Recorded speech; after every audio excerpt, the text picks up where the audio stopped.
La invitación al pastor Diego también, por el amor mostrado, por la buena atención. Me anima mucho ver y ejemplifica también para mi ministerio ver a otros hermanos sirviendo y ver cómo se preocupan. Me encanta porque sé que también otros lo han visto cuando han ido a nuestra iglesia. Hemos tenido actividades, retiros y diferentes actividades que han sido también de bendición para otros, pero cuando uno va a otro lado lo puede ver también, quizás desde afuera, como no lo ve en su propio momento, ¿no?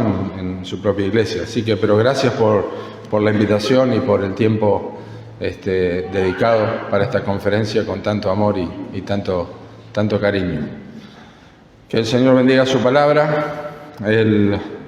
El último tema tiene que ver con la identidad de la iglesia como columna y baluarte de la verdad. Eso está basado en 1 Timoteo capítulo 3 y yo quisiera que lo leamos simplemente a manera de introducción, porque vamos a derivar de eso para algo que yo creo que es esencial para que la iglesia pueda continuar siendo columna y baluarte de la verdad, que tiene que ver especialmente con el manejo de la verdad y el conocimiento individual de la verdad, como lo he venido mencionando a través de diferentes oportunidades en el sermón. Pero 1 Timoteo capítulo 3, versículo 14, dice el apóstol Pablo a Timoteo: esto te escribo, aunque tengo la esperanza de ir pronto a verte, para que si tardo sepas cómo debes conducirte en la casa de Dios, que es la iglesia del Dios viviente, columna y baluarte de la verdad. Indiscutiblemente grande es el misterio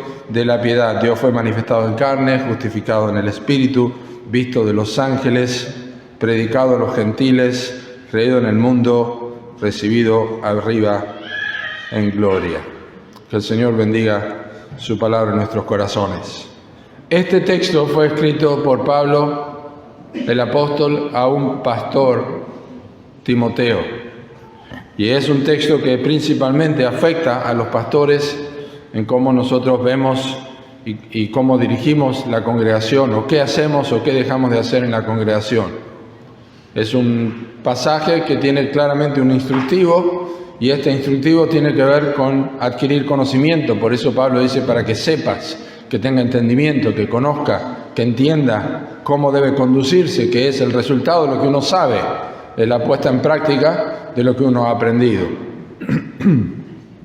Pero obviamente toda la carta de Timoteo está dada a Timoteo para que en su conducta sepa cómo enseñar y cómo los creyentes deben conducirse. De hecho, Pablo le dice a Tito en una carta similar, para que los creyentes sepan cómo deben conducirse en este mundo, aguardando la esperanza bienaventurada y la manifestación gloriosa del Señor Jesucristo.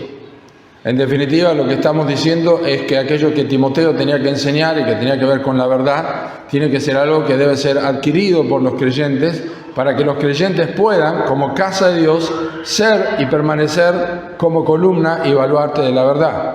Es decir, la mera enseñanza de un pastor no es suficiente. Cuando digo mera enseñanza, me estoy refiriendo a que simplemente lo enseñe, pero no se preocupe por nada más. No es suficiente para que la iglesia se mantenga como columna y baluarte de la verdad. Porque no podemos sacar un texto fuera del contexto, ni tampoco fuera del contexto general del Nuevo Testamento.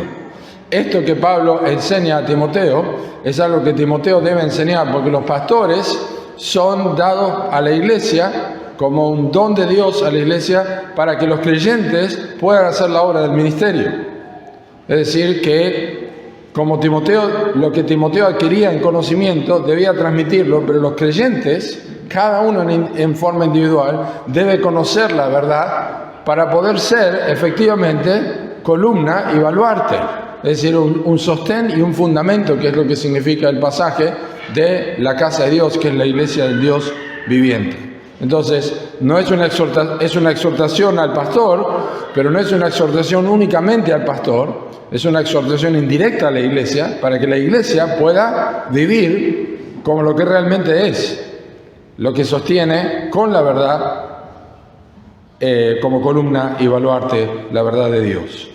Así que espero que aprendamos hoy cómo debemos nosotros permanecer firmes en las Escrituras para que seamos la iglesia que Dios quiere que sea. No solamente viniendo y escuchando buena enseñanza, sino creyendo y practicando buena enseñanza en nuestras vidas a partir de nuestro conocimiento de las Escrituras.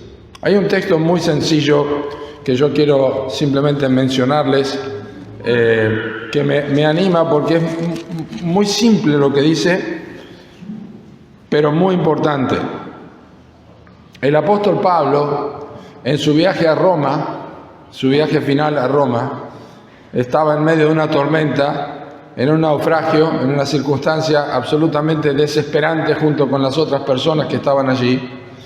Y en cierto momento, cuando ya habían perdido toda esperanza de conservar la vida, él se paró en medio allí en el barco, en la nave, con todos los personas que estaban allí, que estaban navegando con él, y dijo esto: esta noche ha estado conmigo el ángel de Dios, de quien soy y a quien sirvo, diciendo: Pablo, no temas, es necesario que comparezcas ante César, y he aquí, Dios te ha concedido a todos los que navegan contigo. En una circunstancia tan adversa y tan difícil y tan desesperanzada, me encanta cuando Pablo dice: hoy ha estado conmigo el ángel de Dios, diciendo: Pablo, no temas. Y la única razón por la que Pablo pudo permanecer firme en una circunstancia como esta fue porque Dios le habló. Cristo le habló. El ángel de Dios ha dicho: Pablo, no temas. La palabra de Dios al apóstol Pablo le mantuvo firme, y yo quiero animarte a través de este estudio, de este sermón, a que seas una persona que, no importa la circunstancia que venga, si vas a ser quien sostiene la verdad como columna y baluarte en la iglesia de Cristo, seas una persona que realmente permanece en las Escrituras. Confianza en las Escrituras es lo único que va a hacerte útil en la iglesia. Confiar que la Escritura es la palabra de Dios es lo único que va a hacerte útil en esta iglesia. Nosotros creemos en la inspiración de las Escrituras, las palabras de las Escrituras escritas por hombre son las mismas palabras de Dios. Creemos en la autoridad de las Escrituras, el derecho de Dios que Dios tiene de decirnos qué hacer y cómo hacerlo y recibir obediencia de nuestra parte. Creemos en la infalibilidad de las Escrituras, es decir, la imposibilidad de error en la palabra. No solamente no yerra la Escritura, tampoco puede hacerlo. No tiene errores ni tampoco puede errar. La inerrancia de las Escrituras es que la cualidad de ser sin error, ya sea por causa de ignorancia o por engaño. Y por supuesto también creemos en la suficiencia de las Escrituras, que significa que contiene toda la información que nosotros necesitamos para conocer a Dios y para vivir de acuerdo a la voluntad de Dios en nuestras vidas y honrarlo a Dios. Entonces, si la iglesia de Cristo va a ser columna y baluarte de la verdad y va a sostener en alto las Escrituras, la palabra de Dios, la iglesia debe estar capacitada para conocer su origen, su valor, su poder. Porque eso es lo que Pablo le está diciendo a Timoteo. Te escribo esto para que sepas cómo debes conducirte en la iglesia de Dios. Es decir, tenés que adquirir conocimiento que te permite vivir de una forma tal que va a hacer que la iglesia continúe siendo columna y baluarte de la verdad.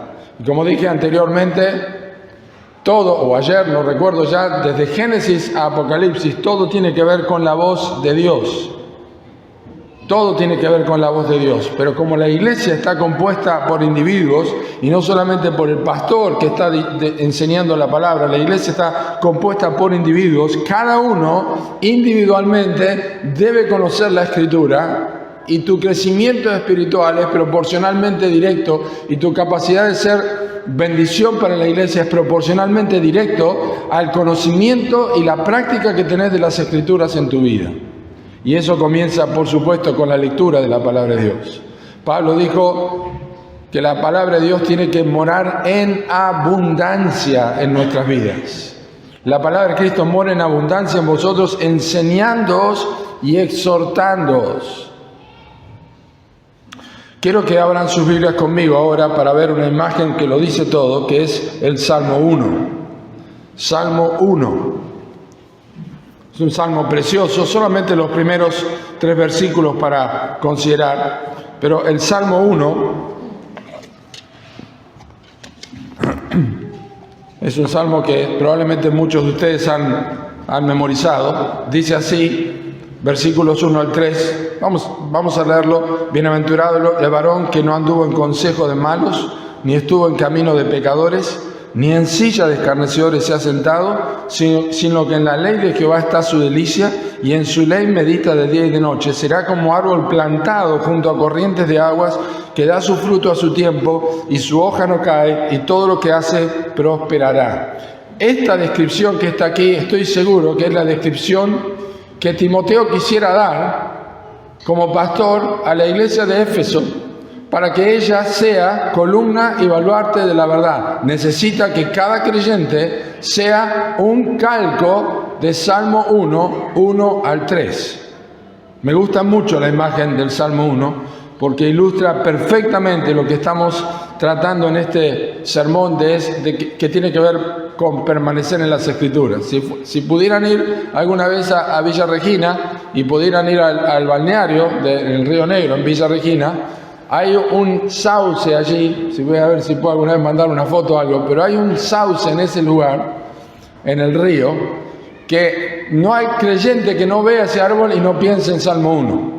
Porque las raíces que tiene, cuando baja el río, uno dice, no puede ser, increíble las raíces que tiene este árbol. Y hace años que está allí, años y años. De hecho, en el verano tiene ramas largas y los chicos aprovechan y muchas personas aprovechan, a pesar de que hay un cartel ahí que no se debe, aprovechan a tirarse de ese árbol. Pero está tan firme, tan bien arraigado, que yo creo que es la imagen que está dando David en este salmo. Me encanta esto porque es la idea de permanecer firmes en la palabra de Dios, en las Escrituras. Y yo quisiera de alguna forma establecer desde el inicio, y que me parece sumamente importante que lo tengamos en cuenta, y es que el individuo feliz, porque la palabra bienaventurado es la palabra feliz.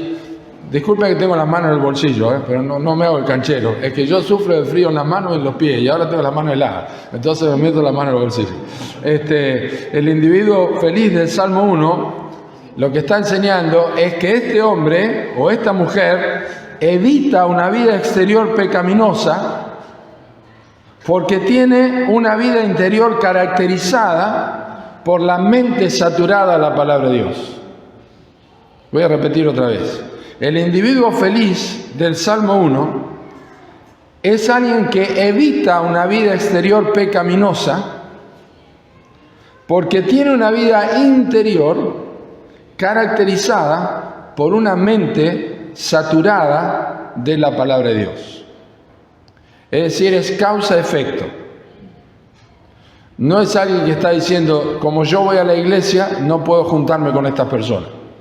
Como yo voy a la iglesia, no puedo hacer esto, no puedo hacer lo otro, no puedo ir a ciertos lugares. No es esa la persona. Como yo conozco a Cristo y conozco a Dios y conozco su palabra, naturalmente no puedo vivir la vida que viven estas personas. No voy a ocuparme mucho de exponer los 3 grupos de impíos que evita el hombre o la mujer bienaventurada que recién mencionó, el consejo de malos, el camino de pecadores, la silla de escarnecedores. No es para ocupar mucho de esto. Simplemente quiero mencionarles que hay una transición marcada por un significativo sino en versículo 2. Sino, que en la ley de Jehová está su delicia. Es decir, viene marcando, y la persona cuando dice no hace esto, no hace esto, no hace esto, y ya está preguntándose ¿y qué es lo que hace? El sino allí es una expresión que se utiliza a menudo como una forma de introducir una excepción. Eso es lo que significa. En los Salmos y en muchos otros lados. Pero aquí está introducida el sino como una forma de aclarar una excepción. después, obviamente, de una afirmación negativa. No hace esto, no hace esto, no hace esto. Y entonces, ¿qué hace? Introduce esa excepción a través de eso. Tiene el efecto de sino más bien, expresando que es la alternativa apropiada. Es la alternativa apropiada a lo que antes dijo. No alguna alternativa, sino la alternativa. Y hay una alternativa apropiada, una única alternativa que da aquí el salmista, con relación a los malos, con relación al camino de pecadores, con relación a la silla de escarnecedores, con relación al consejo de malos. La única alternativa que da el Salmo es la palabra de Dios, sino que en la ley de Jehová está su delicia. Esto no, pero tengo una alternativa para vos. ¿Cuál es? ¿Tenés algunas? No, no tengo una sola cosa que ofrecerte. Para vivir de acuerdo a lo que Dios quiere. Para ser parte de aquellos que sostienen la verdad como columna y baluarte. Es la palabra de Dios. Pero no solamente la palabra de Dios. Y eso es donde vamos llegando al corazón de lo que quiero compartir hoy. Porque la alternativa apropiada es la palabra de Dios, que requiere una apropiación mental. Sino que en la ley de Jehová está su delicia, y en su ley medita de día y de noche. No es suficiente con decir la diferencia del cristiano es que tiene una Biblia y el inconverso no. La alternativa no es la Biblia solamente en lugar de otra cosa. La alternativa es la Biblia meditada, considerada y que afecte mi mente.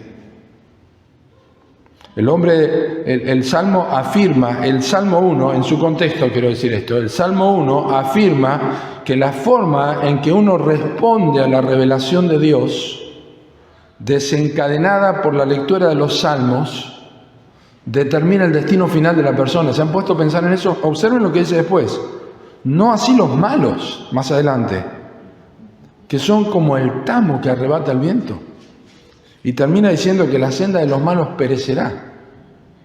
Entonces, repito, está afirmando rotundamente que la forma en que uno responde a la revelación de la Biblia y que en el Salmo está considerado como la palabra de Dios aquí, determina el destino final de la persona.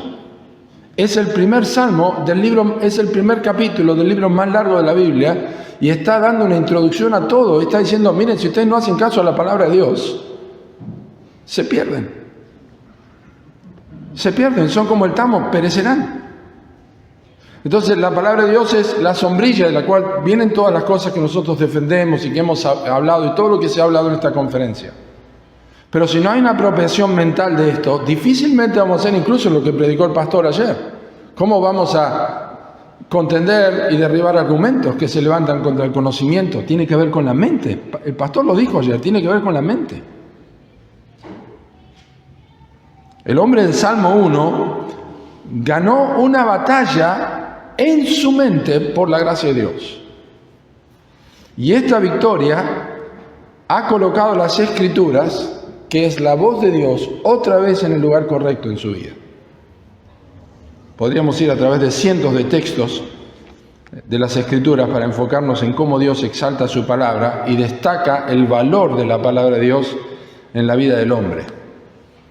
Muchos textos, pero solamente quiero mencionarles algunos. Por ejemplo, finalizando el libro de Isaías, en el capítulo 66 y en el versículo 2, dice, mi mano hizo todas estas cosas, y así todas estas cosas fueron, dice Jehová, pero miraré a aquel que es pobre y humilde de espíritu, y que tiembla a mi palabra.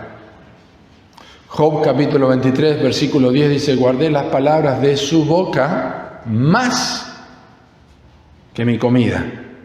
Salmo 56 dice, en Jehová he confiado en Jehová he confiado, en Jehová alabaré su palabra, en Jehová su palabra alabaré. Y el Salmo 119 que estoy enseñando en nuestra iglesia es un himno a la palabra de Dios, completo, de la importancia, una exposición inescrutable de la palabra de Dios, que es digna de que la leamos más de una vez al año.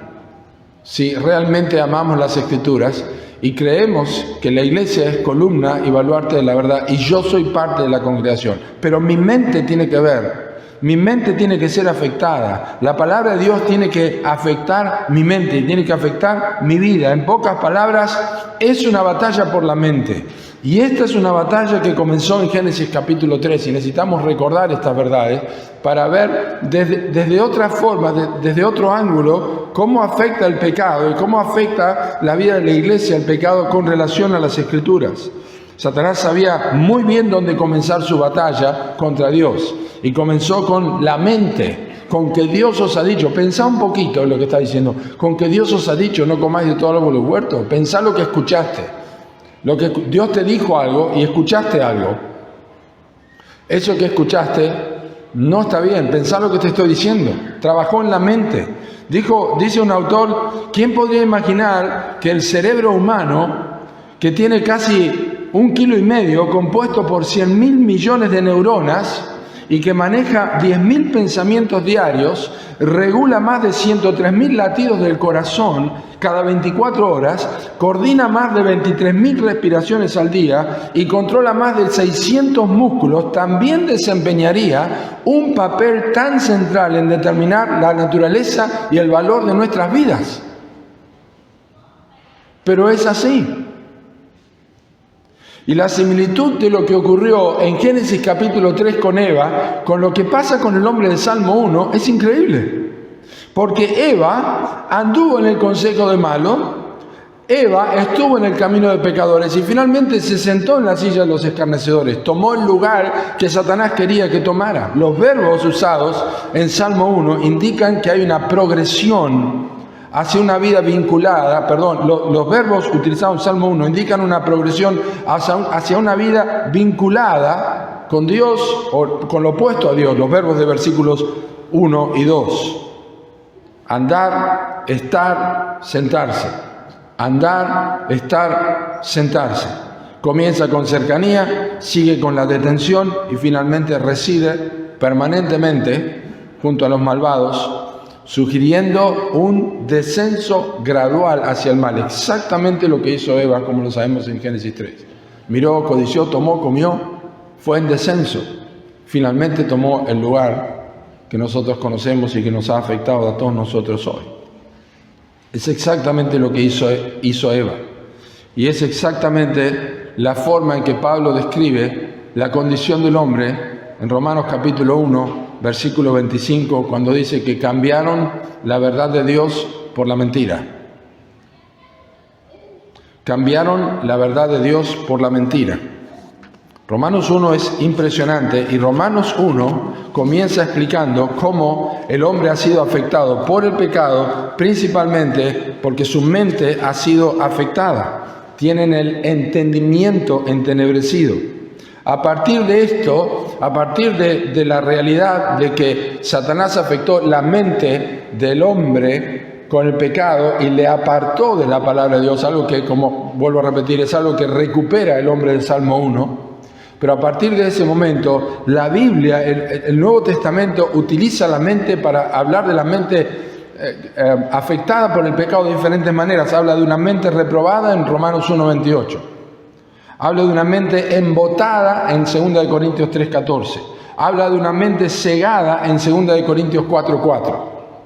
Habla de una mente vana en Efesios 4:17.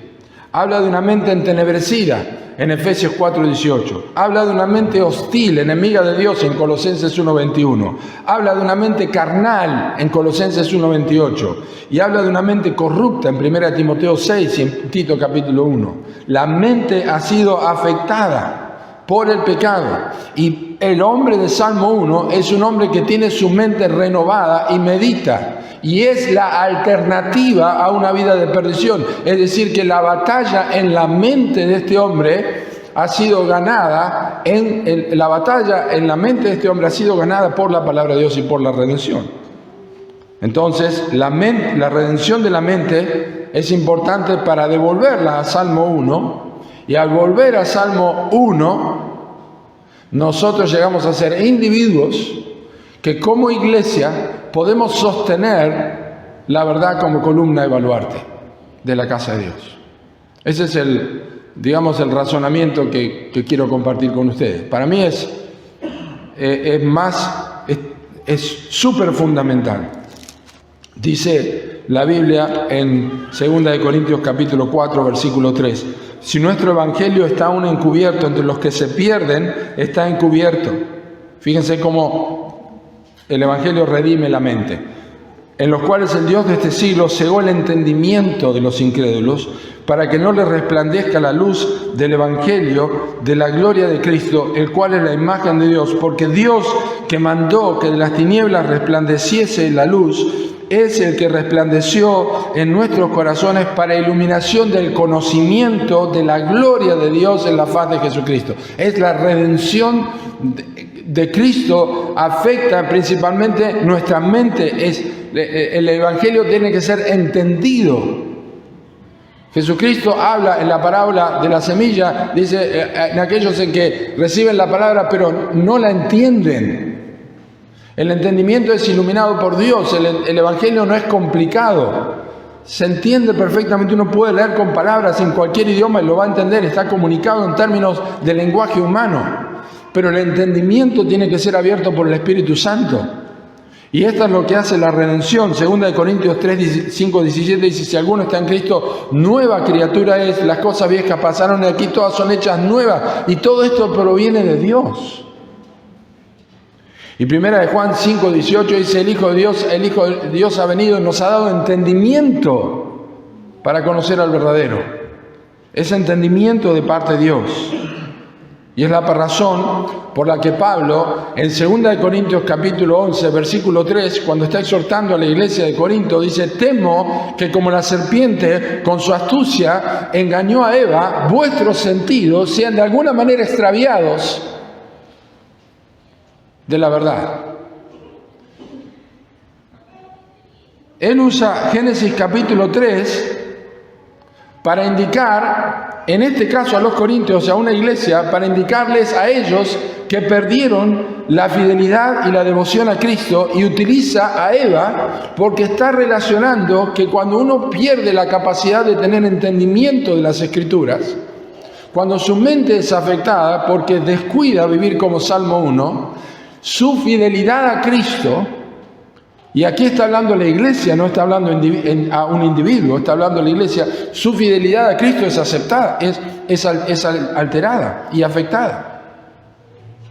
Tu devoción a Cristo es afectada cuando tu mente no está renovada por las Escrituras. Y en definitiva, cuando vos decís, bueno, yo no afecto nada, vos afectás a la iglesia. No te equivoques. Estás afectando a la iglesia cuando no tenés entendimiento de la Escritura. No es un pecadito así nomás que no va a afectar a nosotros. Somos un cuerpo.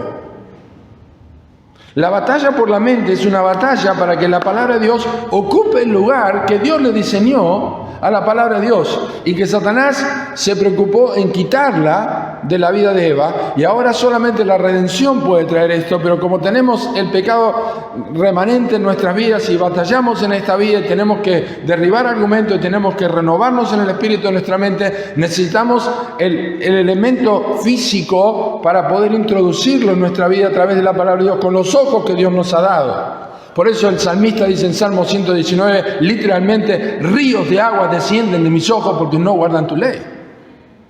Está hablando de un hecho real, de poder observar y mirar las Escrituras. Luego de toda la exposición teológica que hace Pablo en Romanos, porque es una exposición teológica, es una teología de la redención, recuerda, después de todo esto, después de todo lo que dijo de la mente y de cómo ha afectado, Pablo llega, y cuando empieza la parte práctica de Romanos, como sabemos en Romanos capítulo 12, dice que el entendimiento es afectado. Ustedes lo saben. Así que, hermanos, os ruego por las misericordias de Dios que presentéis vuestros cuerpos en sacrificio vivo, santo, agradable a Dios, que es vuestro culto racional. No os conforméis a este siglo, sino transformaos por medio de la renovación de vuestro entendimiento. La última vez que Pablo había hablado del entendimiento había sido en Romanos 1, cuando dijo que el entendimiento estaba afectado, estaba entenebrecido, por causa del pecado. Luego viene todo el proceso de la salvación, todo el proceso de la justificación, todo el proceso de la obra del Espíritu Santo, todo el proceso de la redención. Llega el capítulo 2 y cuando pone en la práctica dice, ustedes tienen que renovarse en el espíritu de su mente. Ustedes tienen que ser afectados en la renovación de su entendimiento. Y si eso fuera poco, insiste en capítulo 15, versículo 4, dice, porque las cosas que se escribieron antes, para nuestra enseñanza se escribieron, a fin de que por la paciencia y la consolación de las Escrituras, nosotros tengamos esperanza. Insiste. Es decir, la ortopraxis del apóstol Pablo estaba en línea con el resto de las Escrituras. Pablo era apóstol. Es un abortivo, vio al Señor Jesucristo resucitado y fue al tercer cielo. Y sin embargo, cuando tuvo que decir cuál es su práctica, dijo, son las Escrituras. Y por eso en capítulo 10 de 2 de Corintios, versículos 4 y 5, que ayer escuchamos, el apóstol Pablo dice que la filosofía, los logismos, las ideas, los pensamientos son derribados, no con armas carnales, sino con la obra del Espíritu Santo. Me encanta cuando le escribe a los tesalonicenses y le dice a los tesalonicenses en 1 Tesalonicenses, capítulo 2, versículo 13, por lo cual también nosotros sin cesar damos gracias a Dios de que cuando recibiste la palabra de Dios que oíste de nosotros, la recibiste no como palabra de hombre, sino según es en verdad la palabra de Dios, la cual actúa en vosotros los creyentes. Actúa en vosotros los creyentes. Es como un medicamento activo, está continuamente trabajando. Cuando nosotros tomamos un medicamento cada 8 horas, es porque cerca de las 8 horas se termina la actividad, si no tenemos que estar tomándolo cada 2 minutos. Pero hay un elemento activo. Una sinergia, trabaja el medicamento, y eso es lo que hace la palabra de Dios, solamente que nosotros la cortamos cuando dejamos de guardarla en nuestros corazones, porque la palabra de Dios en sí es viva y eficaz y más cortante que toda espada de 2 filos. Sigue actuando la palabra de Dios. Pero cuanto nosotros menos le damos lugar y no meditamos en las Escrituras, lo que ocurre es que no actúa como debería actuar. Pero cuando está presente, actúa en los creyentes. Forma conductas o modela conductas en el creyente. David dijo en Salmo 138, versículos 1 y 2, que Dios has exaltado tu nombre y tu palabra sobre todas las cosas. Él pone el nombre de Dios, la palabra de Dios a la altura de su propio nombre. Esta es la razón por la oración de Jesús en Juan 17:17. Santifícalos en tu verdad, apártalos, ponlos aparte, sosténlos, hazlos de una clase diferente por la verdad. Tu palabra es verdad. Esa es la razón por la que Jesús ora así. Y pone las Escrituras en su oración sacerdotal por su pueblo. Cuando Pablo se despide de los ancianos en Mileto, después de darles su discurso, le dice, os encomiendo a Dios y a la palabra de su gracia, la cual tiene poder para daros herencia entre los santificados. No se olvidó el apóstol Pablo de las Escrituras y los encomendó a la palabra de Dios. Ellos lloraban porque él dijo que nunca más verían su rostro. Seguramente Pablo estaba triste, pero sabía que los había dejado con la mejor compañía, que es las Escrituras. La palabra de Dios. Las Escrituras mismas son la mente de Dios. Nosotros tenemos la palabra de Dios y es la mente de Dios. Es todo lo que nosotros necesitamos saber de Dios. Todo lo que Dios quería que supiéramos de Dios está aquí. Pensar con las Escrituras es pensar como Dios piensa, hermanos. Un autor dijo, pensar como cristianos es pensar en términos de revelación. Es así. Creo que era Spurgeon que dijo que si le cortaban las venas a John Bunyan, así es, Bunyan, le salía Biblia, biblina le salía, en vez de sangre, biblina. Pensar con las Escrituras es pensar en términos de la revelación. Me encanta Cuando me entero de personas que dicen, estaba hablando con una persona y cada cosa que le preguntaba, me abría la Biblia y me mostraba un versículo. Y me preguntaba otra cosa, abría la Biblia y me mostraba un versículo. Y le hacía otra pregunta y abría la Biblia y me mostraba un versículo. Y esas personas impactan la vida de otros. Los creyentes poseen la capacidad de pensar con una mente regenerada, pero esta mente, regenerada por la obra del Espíritu Santo, se informa a través de las Escrituras. Por eso el hombre de Salmos, que no está sentado en silla de escarnecedores, que no está en camino de pecadores, ni en consejo de malos, medita en la ley de Dios. Porque renueva su mente. Ha sido perdonado, ha sido transformado, pero renueva su mente. Entonces, detrás de la premisa de permanecer firmes en las Escrituras como Iglesia de Cristo, figura el hecho de que la mente se tiene que mantener en línea con Salmo 1. La salvación es por obra de la palabra de Dios. Santiago capítulo 1, versículo 18. Él de su voluntad nos hizo nacer por la palabra de verdad, para que seamos primicias de sus criaturas. Pero luego el cristiano necesita reajustar su mente o su manera de pensar a través de renovarse en el espíritu de su mente. El acto de meditar tiene que ver con la capacidad de poner en práctica lo que hemos leído y con la información que nosotros adquirimos. El puritano John Owen dijo que un creyente puede tener la palabra de Dios de dos maneras.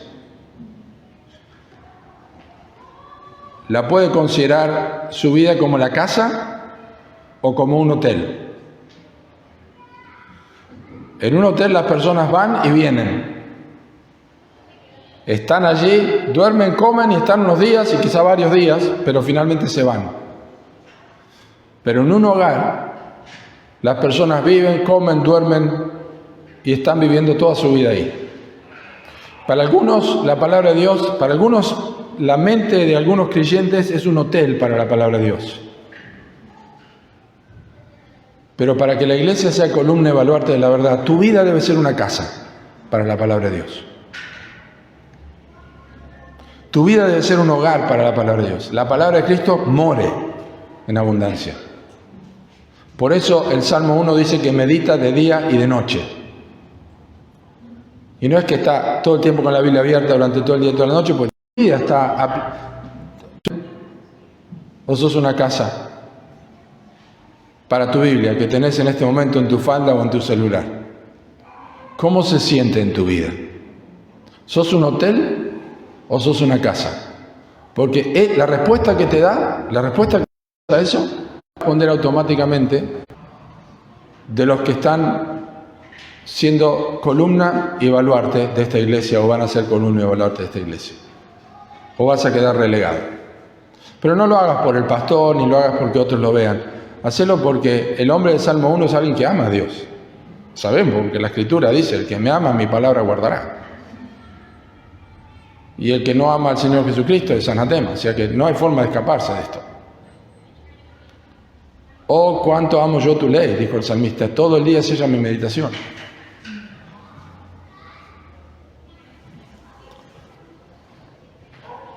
Luego del Salmo 119, versículo 18, que dice, abre mis ojos y miraré las maravillas de tu ley, por lo menos en 5 oportunidades del resto del Salmo 119, versículo 34, versículo 66, versículo 125, versículo 144 y versículo 169. Por lo menos en esas oportunidades, después que sus ojos fueron abiertos, el salmista ora por entendimiento. Pide que Dios le dé entendimiento. Y el entendimiento viene por la meditación, por parar en un texto y mediar, pero principalmente porque tiene la Biblia delante de su vista. Y yo sé, esta es una conclusión que uno puede sacar. Cuando se escribió esto, nadie tenía una Biblia como nosotros tenemos, todos. Pero ¿sabe qué? A mí no me interesa eso ahora, porque ahora todos tienen una Biblia. Y yo creo que los que escribieron estas cosas sobre la meditar ley de noche en la ley de Dios que no tenían, si supieran, si pudieran hacer un viaje al futuro y vieran, dirían, el varón que medita en su ley de día y de noche, especialmente ustedes que tienen toda la Biblia ahora y la revelación, tenemos mayor condenación. Cuando Pablo oró por los Efesios, en capítulo 1, versículo 18, oró para que los ojos de su entendimiento sean abiertos, para que vean las riquezas de la gloria de la herencia en los santos. Porque en definitiva lo que queremos cuando meditamos en las Escrituras y nuestro entendimiento sea abierto, es que nosotros veamos el lugar donde están escondidos todos los tesoros que hacen que nuestra vida se mantenga y sea firme, que es la persona de Cristo. La Escritura nos hace ver a Cristo, y cuando vemos a Cristo tenemos a todo lo que necesitamos, de una forma u otra. Yo no estoy diciendo que en cada versículo de la Biblia está Cristo, porque no es así. Pero como dijo Spurgeon, en toda ciudad, en todo pueblito hay un camino que lleva a una ciudad más grande, que lleva finalmente a la capital del país. De alguna forma vamos a llegar a Cristo. Y esto es interesante, y ya vamos terminando, que cuando Jesús se apareció a los discípulos en el camino de Emaús, dice en Lucas capítulo 24, que Él les abrió el entendimiento para que vean las Escrituras. ¿Se acuerdan? Les abrió el entendimiento para que vean y entiendan las Escrituras. Y ellos dijeron después que su corazón ardía cuando nos abría las Escrituras. Pero aquí está el detalle.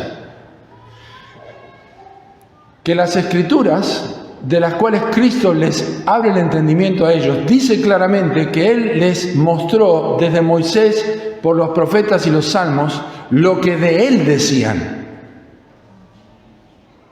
Es decir, que cuando ellos fueron iluminados en su mente y sus corazones ardían, fue porque el entendimiento que Cristo les dio a ellos fue de su propia persona. No simplemente ellos dijeron, nos abrió el entendimiento, ¡wow! ¿Cuándo conocemos la Biblia? Conozco un montón de versículos ahora. Yo sé, puedo encontrar los libros de la Biblia fácilmente, el Génesis, Éxodo, Levítico, lo puedo decir todo. Lo cantamos en la escuela dominical. Yo sé dónde está este versículo, Juan 3:16, Salmo 1, Colosenses 3:16, Romanos 14, 7, 8. No. Su corazón ardía porque cuando su entendimiento fue abierto a las Escrituras, empezaron a ver algo que nunca habían visto antes, que es la persona de Cristo. ¿Y quién va a querer estar en camino de pecadores y en consejo de malos y en silla de escarnecedores cuando está teniendo a Cristo de compañero en su vida? Si mejores son sus amores que el vino, si Él conserva el buen vino hasta el final, Él es lo más preciado que nosotros tenemos. Y vas a defender la verdad, y vas a ser controversial porque amas a Cristo, y vas a amar a Cristo si conoces la Escritura, y vas a conocer la Escritura si tu entendimiento es abierto, y tu entendimiento va a ser abierto si el Espíritu Santo abre tus ojos a esa verdad. Ninguna cosa sirve si la vida del cristiano no es transformada a la imagen de Cristo por medio de las Escrituras. Por eso Pablo dice, todos nosotros, a cara descubierta, como en un espejo, contemplamos la gloria del Señor y somos transformados de gloria en gloria en la misma imagen como por el Espíritu del Señor. Yo te pregunto, ¿crees que la iglesia es columna y baluarte de la verdad? Si decís amén, yo te pregunto, ¿qué estás haciendo para tener entendimiento de esa verdad? Y lo único que yo quisiera, lo único que me encantaría,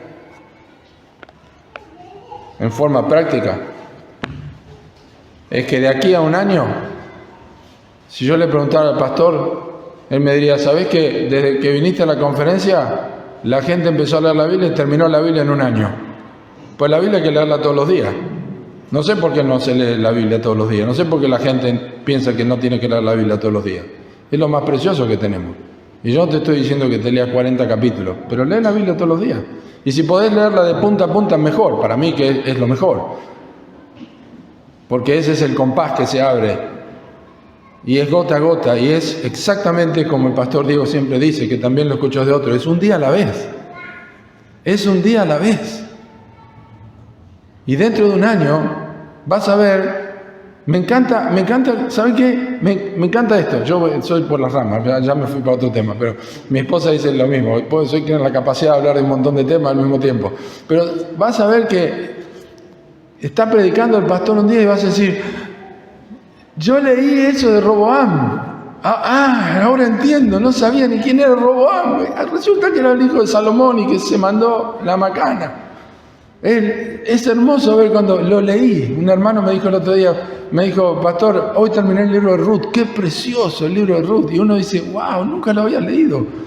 Claro, son creyentes nuevos o que están madurando, pero qué precioso lo que empiezan a descubrir es la palabra de Dios. Y después lo quieren leer de vuelta y aprenden. Te pregunto, ¿estás leyendo tu Biblia? ¿Qué sentido tiene una conferencia sobre defender la palabra de Dios, sobre saber si religión, fútbol, política, si no estás leyendo tu Biblia? Tu entendimiento es renovado por la palabra de Dios. Lee tu Biblia, medita en la Biblia. Vas a ver a Cristo, vas a amar a Cristo. Tu entendimiento va a ser abierto, se encarga el Espíritu Santo de hacer eso. Que esté tu delicia en la Escritura y medites en ella de día y de noche, ni bien tengas oportunidad. Con el celular y memorizar la Escritura. Memorizar todos los versículos. Yo no puedo memorizar. No, haz el esfuerzo. Memorizar algunos textos de la palabra de Dios. El otro día escuché a un pastor que sabe 46 libros de la Biblia de memoria. 46 libros de la Biblia. Y afectó su predicación. Tremendo. ¿Sabes lo que es? Yo lo escucho a veces y me encanta porque me lo imagino, no lo veo, pero me imagino que está predicando y ni siquiera tiene que ir a un texto. Y aparte, es como, y ya termino con esto, es como, le digo a los hermanos de la iglesia, así me siento yo a veces en el púlpito. ¿Se acuerdan del auto fantástico? Bueno, Diego habló ayer, no sé qué cosa. ¿Se acuerdan el auto fantástico? No se acuerdan, ¿no? Búsquenlo en YouTube. Tenía una luz que se movía así. El auto fantástico se llamaba así. Una luz que iba escaneando. Yo siento eso con la Escritura. Cuando estoy predicando y cuando estoy estudiando, yo hago un escaneo por toda la palabra de Dios. Pero mi escaneo es proporcionalmente directo a mi conocimiento de la Escritura. Y vaya si Dios me ayuda, cuanto más adquiero y hago un escaneo, y es un versículo, o es una historia, o es un contexto, o es un personaje, o es una parte de la historia, o es parte de una profecía, pero ahí cuadra, y hago el escaneo, y lo uso para la iglesia. Pero mi mente tiene que estar saturada de la palabra de Dios, para que seas parte de esta columna y baluarte de la verdad, que es la iglesia de Cristo. Lo necesitamos. Esta es tu identidad como iglesia, que conozcas la voz de Dios. Mis ovejas oyen mi voz y yo las conozco y me siguen. Por eso los pastores predicamos expositivamente, porque lo que necesitamos es que la iglesia escuche la voz del pastor. Y ese es este libro, precioso para nosotros. Oremos. Gracias por tu palabra. Gracias, Señor, por que no nos dejaste fórmulas raras o artilugios. Nos diste un libro con páginas, letras, contextos, ideas y conceptos que nosotros podemos leer y que al leerlos nuestras vidas son transformadas porque es un libro vivo. Señor, tu iglesia la compraste a precio de la sangre de tu Hijo. Y no son los ángeles, columna y baluarte de la verdad, es la iglesia del Dios viviente. Ayúdanos, Señor, a darnos cuenta que no tenemos que ir al otro lado del mar. Está cerca la palabra en nuestra boca y en nuestro corazón para cumplirla. La tenemos allí, la podemos leer electrónicamente o físicamente o como sea, pero podemos memorizarla. Nadie nos puede robar esto, nos pueden quitar la vida, pero no nos pueden quitar las ideas, no pueden quitar las convicciones. Y necesitamos fundamentar en nuestra mente, nuestro entendimiento renovado. Ayúdanos, Señor. Y te pido por mis hermanos aquí que ninguno en este lugar que ha sido renacido piense que está lejos o está excluido de la posibilidad de adquirir mayor conocimiento de la Escritura. Nadie aquí está excluido si abre la Biblia cada día y la lee en oración. para que tu iglesia aquí en Córdoba pueda crecer y el testimonio del Evangelio pueda abundar. Que ardan nuestros corazones por la persona de Cristo. Lo pedimos en su nombre. Amén.